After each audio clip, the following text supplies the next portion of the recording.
Mr. Sawit, you sell newspaper subscriptions, is that correct? Oh, yes, newspapers, yes. Mr. Sawit, you may proceed with your testimony.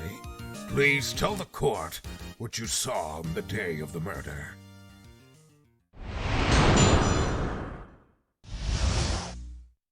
I was going door to door, selling subscriptions when I saw a man fleeing an apartment. I thought he must be in a hurry because he left the door half open behind him. Thinking it strange, I looked inside the apartment.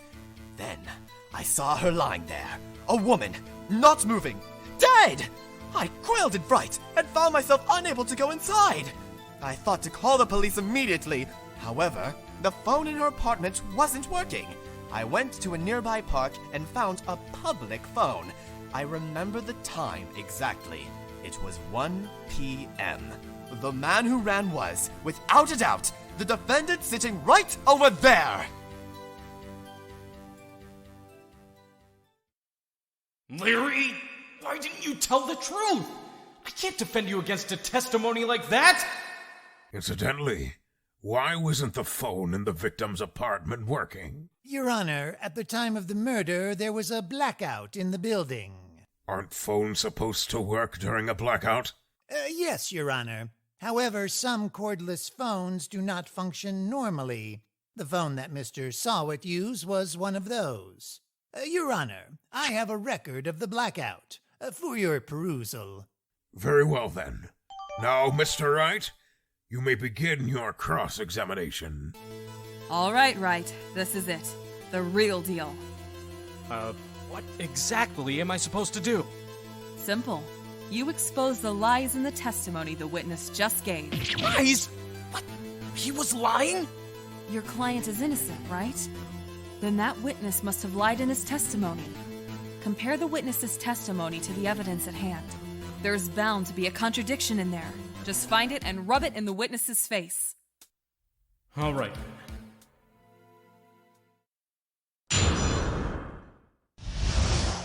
Mr. Sawit, isn't a man leaving an apartment a common sight? I find it odd you would take notice of him. I don't know. He just seemed strange to me, that's all. Like he was mad, and yet frightened at the same time. Just like a criminal fleeing the scene of a crime. The defense requests that the witness refrain from conjecture. Of course. What the witness means is that the man he saw looked suspicious. Then you tried to call the police, but the phone in her apartment wasn't working. Yes? I mean, no, it wasn't. Right. But you said you found yourself unable to go inside the apartment. So did you, or didn't you?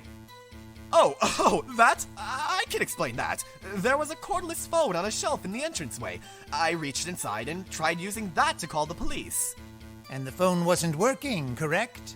That's when you went and found a public phone. Right. What time did you call again? It was exactly 1 p.m. 1. That's it! Objection! You found the body at 1 o'clock p.m. You're sure? Yes, it was 1 p.m. for certain. Frankly, I find that hard to believe. Your statement directly contradicts the autopsy report. The autopsy notes the time of death at sometime after 4 p.m. There was no body to find at 1 o'clock p.m. How do you explain this 3-hour gap? Duh! Oh, that's, Objection! This is trivial. The witness merely forgot the time. After his testimony, I find that hard to believe. Mr. Sawit, why were you so certain you found the body at 1 p.m.? Gee, that's a really good question. Great job, Wright. Way to put him on the spot. That's all you have to do. Point out the contradictions. Lies always beget more lies. See through one, and their whole story falls apart. Wait, I remember now! Would you care to give your testimony again? You see, when I found the body, I heard the time. there was a voice saying the time. It was probably coming from the television. Oh, but it was 3 hours off, wasn't it? I guess the victim must have been watching a video of a taped program. That's why I thought it was 1 p.m. Terribly sorry about the misunderstanding. Hold it!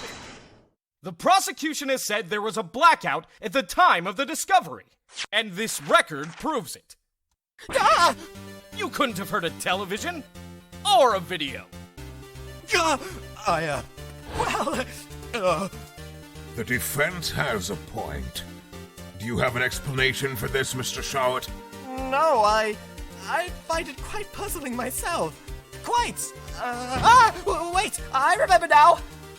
Mr. Shawat, the court would prefer to hear an accurate testimony from the very beginning. These constant corrections are harming your credibility. That, and you seem rather distraught. My apologies, Your Honor. It must have been the shock of finding the body. Very well. Mr. Shawat, let's hear your testimony once more, please.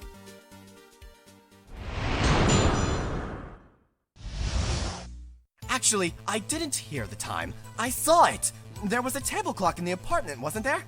Yeah, the murder weapon. The killer used it to hit the victim. That must have been what I saw. Objection! The murder weapon wasn't a clock. It was this statue. Now, how is this supposed to be a clock? What? You, with your objections and your evidence. Just who do you think you are?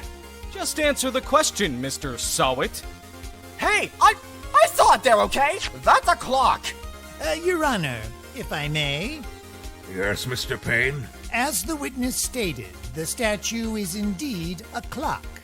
The neck is a switch. You just tilt it and it says the time out loud. As it doesn't look like a clock, I submitted it as a statue. My apologies. I see.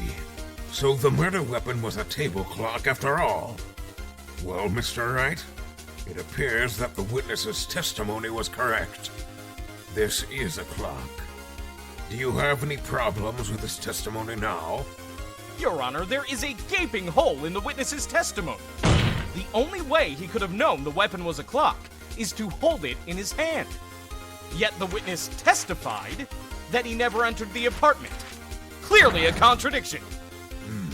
Indeed. You're lying!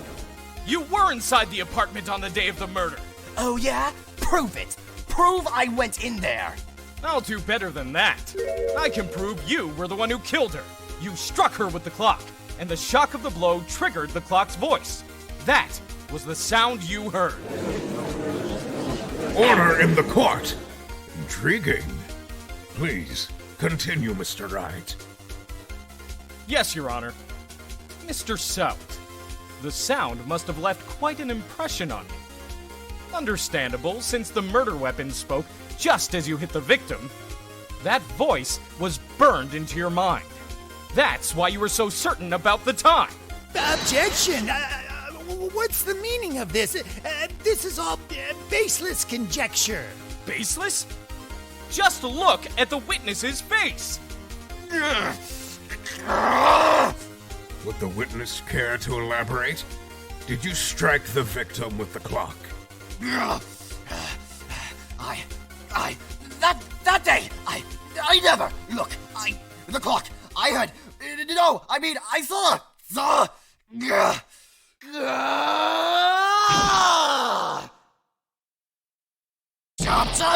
shut up! I hate you. It was him, I tell you. I saw him. He killed her, and he should burn! Burn! Give him death! Order! Order in the court, I say! Your Honor, a moment, please. There isn't a shred of evidence supporting the defense's claims. Mr. Wright, you claim the sound the witness heard came from the clock. Do you have any evidence? The whole case is riding on this. Yes, Your Honor. The sound Mr. Sawit heard was definitely this clock. A fact which is clear if you simply sound the clock now, here in this court. Your Honor, may I have the clock? I ask the court to listen very carefully. I think it's 8:25. That certainly is a strange way to announce the time. Mr. Payne, can you tell me what time it is now? It's 11:25. Ah! As you can see, this clock is exactly 3 hours slow. Precisely the discrepancy between what Mr. Sowett heard and the actual time of death. So, Mr. Sowett, try to talk your way out of this one. You forgot one thing. While it may seem like that clock is running 3 hours slow, it proves nothing! How do you know it was running 3 hours slow on the day of the murder? If you can't prove that, you don't have a case! He's right! How am I going to prove that? Damn it! I was so close! Mr. Wright, it seems you lack the critical evidence to support your claim. This means that I cannot let you indict the witness, and unfortunately, this ends the cross-examination of Mr. Frank Sowett. I come all the way down here to testify, and look what happens! You treat me like a criminal! A criminal! You lawyers are all slime! I almost had him! Sorry, Larry. I failed you. There's nothing I can do about it now. Hold it! Not so fast, Mr. Sowett! Chief! Listen up, Wright. Don't throw this one away. Not like this. Think. But Chief, it's over. I can't prove that the clock was slow on the day of the murder. Nobody can prove that. Well, yes, but that doesn't mean you still can't win. Try thinking outside the box. Don't waste time doubting the facts. Assume the clock was 3 hours slow and think it through. Ask yourself, why was the clock 3 hours slow? Figure out the reason and you'll have your proof. Right? Can you think of a reason as to why the clock would be 3 hours slow? Wait, maybe I can prove it. There must be evidence somewhere that can prove it, Wright. Find it and let them have it. Well, Mr. Wright, you say the clock was already running slow on the day of the murder. Have you found evidence to support this claim? Of course. There is a piece of evidence that can prove my claim beyond a doubt. Ha! Tough words. Let's see you pull this one off. The victim had just returned home from abroad the day before the murder. As we all know, the time difference between here and Paris is 9 hours. When it's 4 o'clock p.m. here, it's 1 o'clock a.m. the next day there. The clock wasn't 3 hours slow, it was 9 hours fast. The victim hadn't reset her clock since returning home. That's why the time you heard when you struck her dead in her apartment was wrong. Take that! Proof enough for you, Mr. Sowett? Or should I say, Mr. Did It?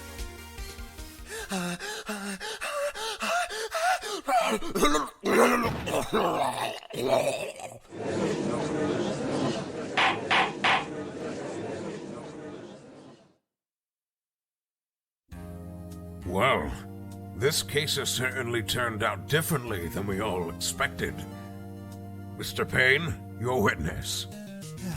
He was arrested and has been taken away, Your Honor. Very well. Mr. Wright, I have to say I'm impressed.